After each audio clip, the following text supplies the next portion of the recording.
Halo semuanya, kali ini OTW disponsori oleh Tasnika.id. Tasnika merupakan para peternak milenial yang bertujuan untuk meningkatkan ekonomi umat lewat media domba dan juga kambing dengan sistem high-tech dan berlandaskan syariat Islam.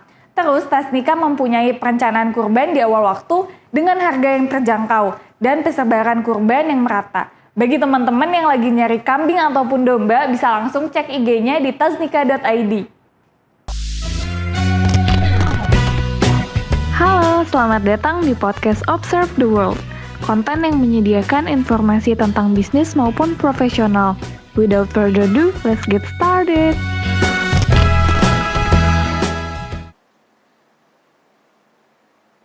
Halo semuanya, makasih banget udah mau ngeklik YouTube kita. Karena kali ini kita bakal kedatangan wanita yang dalam bisnisnya ini keren-keren banget. Langsung aja kita kenalin gak sih siapa bintang tamunya kali ini? Ya, ada Vira. Halo Vi, apa kabar? Baik. Nah, ada Karika juga. Halo, makasih. Sama-sama Kak, gimana apa kabar Karika dan Vira? Baik. Karika gimana Baik, kabarnya? alhamdulillah. Congratulations juga buat Karika. Nanti tunggu aja bakal ada apa ya Kak ya. Nah, selama pandemi ini dari Bianca Shop dan dari Petis gimana sih Kak kabarnya? Boleh Karika dulu mungkin? Oke. Pandemi itu sebenarnya mungkin udah 1 tahun lebih ya. Kemarin kan baru kita memperingati 1 tahun COVID ya masuk ke Indonesia gitu kan. Bisa 1 tahun tuh COVID. Iya, dan apa sih mungkin dari Patis Chocolate sendiri itu banyak hal yang udah kita lewati nih di masa pandemi ini. Jadi apa ya, fasenya tuh naik turun mungkin bisa dibilang kayak gitu ya. Jadi fluktuatif kayak gitu. Nah, mungkin dari awal pandemi itu kita bilang bulan Maret lah ya, tahun kemarin, bulan Maret tahun 2020 itu kita mengalami peningkatan yang sangat signifikan. Banget. Dan itu kayak alhamdulillah banget, anugerah banget gitu untuk kita, karena mungkin di satu sisi hikmah yang aku dapatkan dari menjalani bisnis ini di masa pandemi adalah ketika orang itu banyak yang harus dirumahkan oleh pekerjaannya. Betul banget. Sementara mungkin sistem dari Patis Chocolate sendiri, informasi untuk teman-teman juga, kita tuh membuka kemitraan. Jadi kita itu membuka kerjasama untuk agen dan reseller dari produk kita. Kayak gitu, jadinya banyak yang daftar jadi agen kita, gitu. Dan seiring berjalannya waktu mungkin ada juga mungkin market yang jenuh atau kehabisan modal dan sebagainya, jadi ada penurunan. Tapi selalu kita berusaha imbangkan untuk naiknya lagi. Alhamdulillah, berarti selama pandemi ada naik turunnya lah ya. Iya, fluktuatif itu sih. Pasti sih. Kalau dari Bianca Shop sendiri gimana nih? Sama sih, ada naik turunnya juga. Waktu itu peningkatannya pas bulan puasa tahun kemarin sih. Itu tuh seminggu bisa 50 piece sih. Kejual. Alhamdulillah. Mereka tuh siapin buat lebaran mungkin ya, Iya, karena kan baru. mungkin pada gak mau keluar rumah, jadi lebih milih online shop gitu. Alhamdulillah. Nah, kalau Karika nih, kenapa sih lebih milih di food industry gitu? Kenapa nggak cobain fashion atau cobain kerudung gitu? Kenapa milihnya di food and beverage gitu?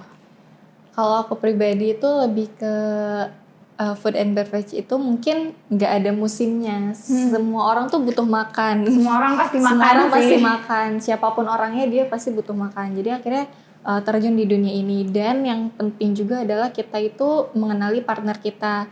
Dimana kan aku usaha ini berpartner ya sama teman aku. Dan dia itu memang passionnya itu di bidang kuliner gitu. Jadi dia memang ambil sekolah pastry. Jadi akhirnya kita berkolaborasi, apa yang bisa kita maksimalkan dari potensi kita masing-masing, jadi akhirnya terciptalah bisnis ini. Gitu. Partnernya ada berapa Kak kalau boleh tahu di Petis? Kalau partnernya ini sekarang ini 1 orang, jadi aku dan dia as founder and co-founder gitu. Dan di organisasi itu strukturnya itu dia CEO, aku CMO-nya kayak gitu. Dan kalau untuk pegawai sekarang kita ada 9 pegawai. Wow.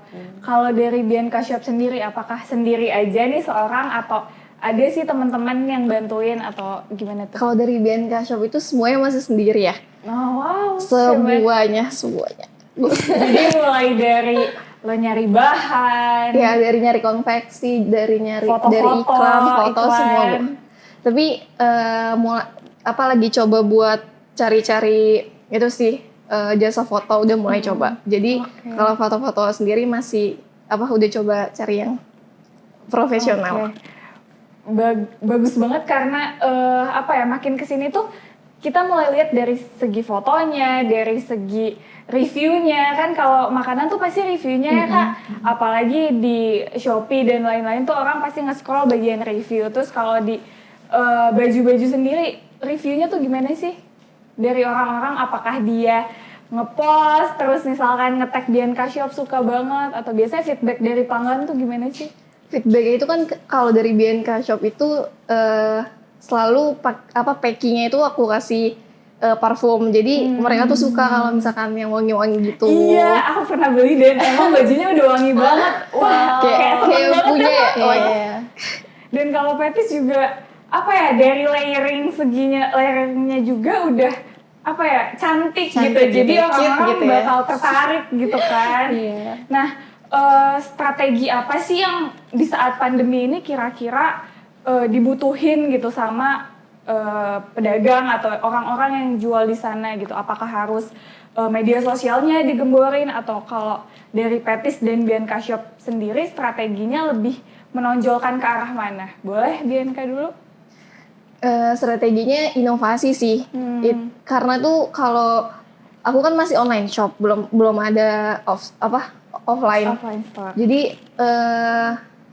sekarang itu masih ngandelin iklan sih, iklan sama promosi itu tuh lagi difokusin banget. Karena kalau misalkan barang juga nggak diupdate, terus iklan juga nggak, ya udah jadi lama-lama berkurang juga followersnya. Itu ngaruh banget sih. Jadi inovasi. Harus inovasi terus ya. Kalau dari Petis sendiri gimana Kak? Sama sih, jadi mungkin karena kita betul nih, menurut Vira juga kita online shop kan, jadi kita kan harus mendatangkan traffic ke lapak kita gitu, ke akun Instagram kita misalnya atau akun sosial media kita yang lain, supaya terjadi interaksi yang akhirnya closing gitu, jadi ada yang beli. Nah berarti kan harus datangin trafficnya. Nah untuk pandemi ini yang aku rasain juga itu tren dari marketing atau dari kita memasarkan produk tuh harus kreatif banget gitu. Betul. Karena trennya tuh cepet banget berubah. Jadi yang tadinya itu rame di endorse, sekarang tuh endorse udah mulai turun. Impactnya gitu udah mulai turun. Terus atau enggak konten yang tadinya cepet naik tuh dulu kayak gini, sekarang udah jadi beda lagi kayak gitu. Jadi saking cepatnya itu trennya berubah, jadi akhirnya kita harus cepat juga belajarnya gitu, harus cepat juga mengimplikasikan apa yang udah kita pelajari ke bisnis kita gitu. Jadi iya sih harus terus inovasi. Terus juga. inovasi pastinya ya. Kalau misalkan dari segi tadi yang Kakak Rika bilang influencer dan kita nge-endorse itu mulai turun, apakah sama juga di BNK Shop pernah nge-endorse terus ternyata kok turun, atau gimana tuh ceritanya? Ada nggak? Bener Mbak, ada. Kan nyoba PP sama endorse ya Kak. Itu parah banget sih. Kalau PP itu misalnya kita udah coba cari selebgram yang bagus, tapi ternyata tuh cari dengan lihat followers gede banyaknya itu nggak ngaruh. Kita tuh harus ngelihat dari insight dia tuh kayak gimana sama sama followers dia. Terus kalau dari endorse juga sih, kadang kan kita kalau endorse tuh modalnya lebih banyak ya. Kita bayar kasih barang juga. Jadi itu masih dipikir 2 kali sih kalau endorse. Kalau PP udah berkali-kali, ada yang ngaruh, ada yang enggak gitu sih. Kalau dari Karika ada yang ngaruh juga banget gitu, atau ada yang pernah ya kok jadi gini sih padahal ngeluarinnya udah banyak gitu? Yang ngaruh banget ada sampai 3 hari setelahnya itu kita masih kebanjiran order gitu ada. Tapi ada juga yang gak ngaruh sama sekali pun ada gitu. Jadi beragam banget sih, tergantung dari si influencernya itu dan tergantung timing dia nge-up. Karena yang dari sekarang itu insight yang ada itu kan algoritma Instagram tuh kemarin berubah ya. Jadi yang tadinya itu yang diutamakan itu like, sekarang yang diutamakan itu save. Jadi ketika orang nge-save postingan kita, itu algoritma kita naik, jadinya feed kita atau postingan kita tuh bisa menjangkau ke lebih banyak orang yang tertarget kayak gitu kan. Nah, sekarang itu lebih banyak kayak gitu. Jadi influencer tuh harus lebih kreatif lagi gimana Iya. caranya untuk orang tuh nggak cuma like tapi nge-save Nge-save. juga kayak gitu. Nah, terus ya itu tadi sekarang tuh influencer itu pasang harga tuh tinggi-tinggi gitu ya. Paham. Jadi kadang kita harus mikir Butuh banget modal gitu ya. harus untuk bayarnya itu, dan apakah nanti balik modal dan Iya. ataukah nanti balik modal dan untungnya itu worth it gak sama apa yang udah kita keluarin. Nah, itu kan harus dipertimbangkan juga. Iya.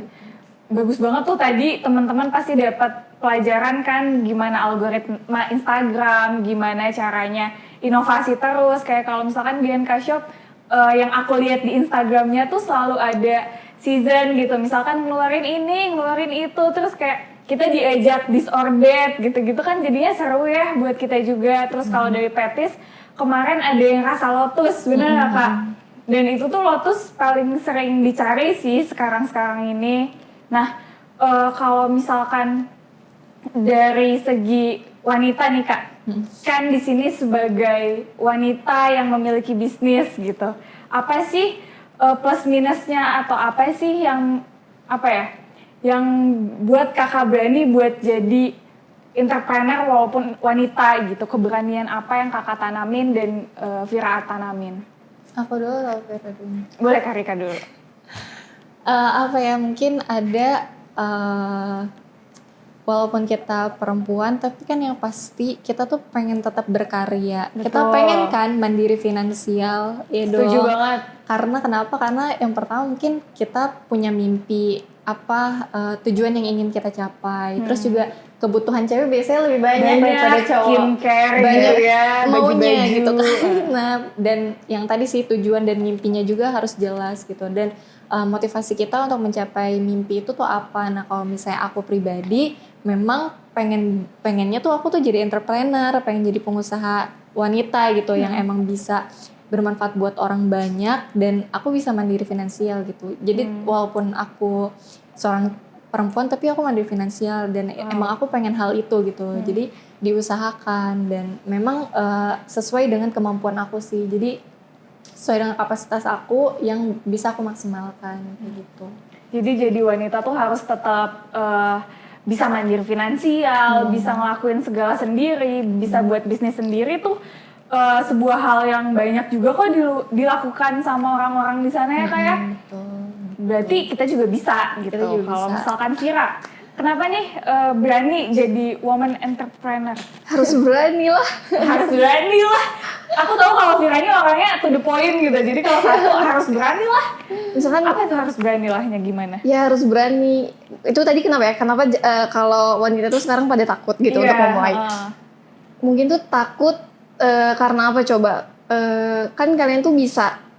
Kalau menurut gue ya, kalian tuh punya teman, pasti adalah punya teman yang udah misalnya yang udah berpengalaman. Ya udah cari-cari referensi.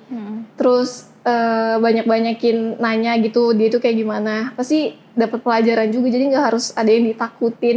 Kalau udah niat, kalau udah mau pasti Setuju nggak ada alasannya sih. Jadi emang harus punya niat yang bulat, tekad yang bulat. Kalau gue bisa kok jadi wanita yang tangguh, bisa jadi wanita yang miliki bisnis sendiri ke depannya lebih sukses gitu. Jadi buat teman-teman di luar sana jangan takut buat memulai apapun karena contoh lah ada Karika dan ada Vira yang selama 2 tahun ini mereka udah running bisnis dan oke-oke aja ya kan jadi woman entrepreneur gitu. Mungkin ini kali ya, apa sih, mungkin jalannya emang nggak mudah juga. Betul. Tapi yang penting tuh kita tuh konsisten gitu. Jadi ketika ada hal yang membuat kita down, itu jangan berhenti di situ, tapi harus cari jalan lagi gitu. Karena semuanya pasti ada solusinya. Pasti ada Oh my solusinya. God. Semuanya pasti ada. Iya sih. Kadang kan mungkin beberapa bisnis atau wanita di luar sana yang ih gue udah gagal nih nggak daftar PTN atau daftar ke perusahaan mana gagal terus nggak mau nyoba lagi, terus misalkan bisnis ini percobaan kok nggak laku terus akhirnya nyerah gitu aja. Nah gimana sih ningkatin semangat itu? Apakah butuh wanita saling bantu, saling support, atau sebenarnya dia tuh harus punya mental yang kuat gitu? Menurut Karika sendiri gimana? Kalau aku mungkin ini salah satu faktornya juga ya. Aku kan berpartner di sini dan kita tuh emang temen dari SMP, jadi SMP SMA bareng, kuliahnya kita nggak bareng tapi kita masih tetap sharing-sharing curhat-curhat gitu kan. Nah menurut aku penguat aku adalah temen aku, penguat temen aku adalah aku gitu. Jadi kita tuh apa ya, kita tuh saling mendukung satu sama Simbiosis lain. mutualisme. Iya betul. Bener gak Jadi sih? aku punya kelebihan di sini, temanku punya kelebihan di sini. Aku mensupport temanku untuk memaksimalkan potensinya dia, dan teman aku pun mendukung aku gitu untuk memaksimalkan potensi aku. Jadi akhirnya kita mungkin bisa dibilang nggak peduli apa kata orang gitu loh. Jadi yaudah ini yang kita yakini, ya ini yang kita jalanin kayak gitu. Jadi kalau dari Karika sendiri butuh partner, terserah mau partner dalam hidup, mau partner dalam bisnis gitu, mau partner apalagi mungkin gitu, supaya bisa saling nguatin gitu. Nah kalau di Dianka sendiri, di Vira sendiri, kan sendiri nih, gimana sih cara ngeyakinin gue kayaknya nggak perlu partner deh, gue bisa sendiri gitu. Karena gue sendiri semua ya, gue semangat pasti dari diri gue sendiri ya. Mau gimana pun pasti dari gue sendiri. Pasti kalau lagi gamut atau lagi pasti daun-daunnya lah. Pasti gue nguatin diri gue sendiri. Masa gue kalau kayak gini ya gue hancurin semua sendiri juga gitu loh. Kalau gue bangkit lagi pasti diri gue sendiri. Jadi gitu. nguatin diri sendiri aja gitu. Oke, pesan-pesan terakhir deh buat teman-teman wanita di luar sana yang mereka masih takut, yang mereka belum menemukan partnernya, yang mereka masih nyaman di zona nyamannya gitu. Apa sih dukungan dari Dianka Shop dan juga Petis? Ada nggak? Dari siapa dulu nih? Menurut gue ya, kalau dari lingkungan gue nih, kalau banyak yang orang tuh masih takut ya. Sebanyak alasan sih, itu gue kesel banget, parah. Atau karena banyak alasan sih. Atau malu, ya ampun, lu malu ngapain coba? Harusnya lu tuh malu sama temen-temen lu yang cuma tiduran doang, yang gak ngapa-ngapain. Iya, semua. harusnya tuh gak malu lah, karena mungkin ada orang yang bilang, lu kok sekolah tinggi-tinggi tapi jualan sih gitu. Kesel banget kan. Ya, harusnya tuh lu yang ngomong ya sih yang malu tuh. Ya harusnya jangan malu, karena harusnya lu bangga gitu sama diri lu sendiri. Lu bisa kayak gini dari teman-teman lu yang lain kan enggak gitu. Itu sih, jangan malu, terus jangan takut juga karena kan teman-teman lu banyak ya, lu cari referensi aja kek. Jadi kalau nasihat dari Vira ini lebih ke marahin gitu ya. Jangan kayak gini, buat mindsetnya semangat terus, dan apapun yang terjadi lo bisa kok ngelakuin, lo wanita yang hebat kok. Yang mau disampaikan Vira tuh marahin tapi versi baiknya, membangunnya gitu. Kalau dari Karika sendiri, pesan-pesan buat wanita entrepreneur di sana apa ya? Sekarang tuh dunia tuh makin ini banget sih, apa ya? Kalau kita bukan jadi siapa-siapa, kita gak tahu deh kayak gimana gitu. Iya gitu. Jadi harus bisa terus, jadi maksudnya kita memilih peran apapun itu nanti harus dimaksimalin gitu loh. Harus berkarya tuh harus gitu, memaksimalkan potensi itu tuh harus. Kalau misalnya emang jalannya di entrepreneur, ya udah maksimalin. Kalau mau pilih jalannya di profesional ya maksimalin juga. Kalau misalnya nggak mulai dari sekarang tuh bener-bener ketinggalan deh gitu, karena di dunia yang seperti sekarang ini tuh kita tuh nggak gampang untuk menemukan jalan gitu. Jadi seawal mungkin lah temukan jalannya supaya lo tuh bisa dapat hasilnya tuh lebih awal juga daripada yang lain kayak gitu. Jadi mulainya dari sekarang gitu, jangan sampai terlambat. Gitu. Thank you banget Karika, Dianka atas semangatnya. Mungkin di luar sana pasti yang oh iya juga ya, bener ya apa kata Vira, bener juga ya apa kata Karika, karena kalau bukan wanita mensupport wanita lainnya siapa lagi gitu kan. Pasti ada darah di mana teman-teman wanita pengen saling support gitu. Jadi pesan yang gue simpulin dari sini adalah sebagai wanita yang di sini memiliki peran sebagai entrepreneur, buat teman-teman di luar sana jangan gampang menyerah, karena pasti ada yang nyemangatin siapapun itu ya kayak. Dan wanita kita juga, wanita di luar sana juga pasti nyemangatin kalian, walaupun kita nggak tahu kalian siapa dan sedang mengalami apa. Tapi kalau nonton video ini semoga kalian bisa langsung bangkit dan apapun yang terjadi pasti ada solusinya, apapun yang terjadi semesta ini selalu ngedukung gitu, doa lo pasti terkabul gitu apa yang diminta juga. Terus jangan lupa inovasi. Dari BNK dan Petis juga selalu inovasi di setiap saatnya, dan buat strategi-strategi lainnya boleh kalian sharing di bawah strategi apa yang kalian pakai di bisnisnya, dan kalau misalkan dari teman-teman butuh sesuatu yang pengen disampaikan dan pengen diceritakan boleh tulis di kolom komen, dan boleh untuk Petis kira-kira kedepannya akan meluncurkan apa? Spill dikit lah ya. Spill dikit ya. Karena sekarang bulan Ramadan, jadi yang terdekat tuh kita mau ada sesuatu yang spesial dan surprise nih di bulan Ramadan gitu. Mungkin kalau yang terdekatnya itu, kalau kedepannya mungkin minta doanya juga buat teman-teman supaya Petis ini bisa jadi suatu perusahaan, karena kita kan ini brand lokal ya. Benar. Sama kayak Bianca juga lokal kan. Kompetitor kita tuh banyak banget dan kan. udah mulai keren ya. Ya, dan sekarang tuh brand lokal tuh justru banyak orang yang sekarang tuh udah bangga gitu pakai brand lokal, termasuk makanan ini gitu. Kalau misalnya kita lihat mungkin brand coklat yang dari luar negeri tuh di mana-mana kan pasti banyak orang yang tahu. Nah, pengen Petis inilah yang jadi pionir brand lokal untuk coklat kayak gitu. Pengen jadi perusahaan yang lebih besar lagi lah. Amin, amin. Semoga di tahun yang 2021 ini terus bisa berkembang ya Kak Petis menjadi sebuah perusahaan lokal yang semua orang tahu gitu. Kalau Bianca Shop sendiri nih bakal ada apa sih nextnya gitu? Bulan puasa ini rencananya sih mau restock karena ada satu produk yang emang tuh ditanyain terus sama customer. Jadi kapan restock, jadi mau restock itu. Itu sih, sama keluarin beberapa produk lainnya. Wow, jadi teman-teman bisa cek di Instagramnya apa kalau Bianca Shop? Bianca Shop. Oke, kalau di Petis? Petis_chocolade. Oke, segitu aja dari kita. Terima kasih banget udah nonton. Semoga ini semua bisa bermanfaat buat teman-teman di sana. Gue Raisa Adila, pamit undur diri. Gue Syafira Bianca dari Bianca Shop. Gue Rika Sasada dari Petis Chocolade. Bye semuanya. Bye.